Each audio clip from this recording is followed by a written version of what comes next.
محمد قدرو جودکارێکی عفرینیە ji salê nûdî da ji tilgehek li gundê xwe kefersefrê ava kiribû û di 30 salî de bi milyûnan şitlêndaran çandibûn.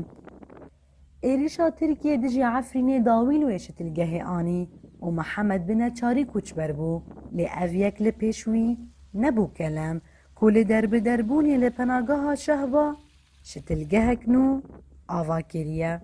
مشتل عفرین جمع پر بو تقریبا 4 حوش بون لسر هکتار نیوک عرض بی تقریبا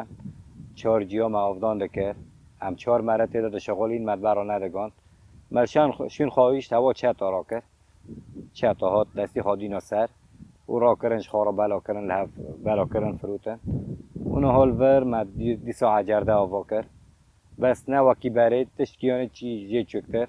ما آوا کرد Li şitilgeha Mihemed gelek cureyên daran hatine şitlandin ku bi vî karî debara jiyana xwe malbatê dike, lê buhabûna pêwîstiyên kar carnan dibe asteng. درفت هیچ کی کمن از می مازوت هیا دور پیچ سرمه هیا گیتشت بها بویا عمال بها بویا تور بها بینه هیچ کی امکانن یواش یواش ام فرد کن حتی دستی مرگی ام فرد کن نه تشتیاتی چاندن لبدر 50,000 زیتونه و 10,000 فسق 10,000 مرخ چیچک وقت 5,000 مچاندی شمسه وقت 5,000 یاسمینن درن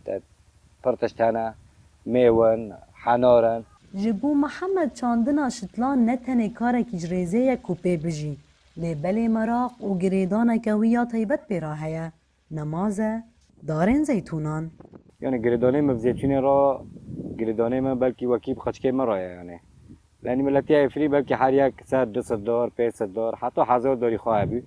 Bes ê min salê 50,000 dar diçînim û mezin dikim û alê têm xidan heta mezin dibe û heta zeytûn dikefiye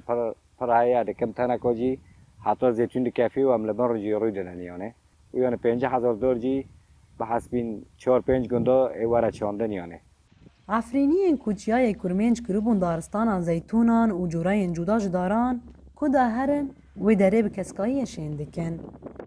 Mihemed Gedro kesekî wisa ye ku ji bihuşta Efrînê hatiye mehrûm kirin, lê çavê wî li riya vegerê ye û ji bo wê derdûran şên û geş dike û daran diçîne. Newrûz reşa dengê Amerîka, Şehba.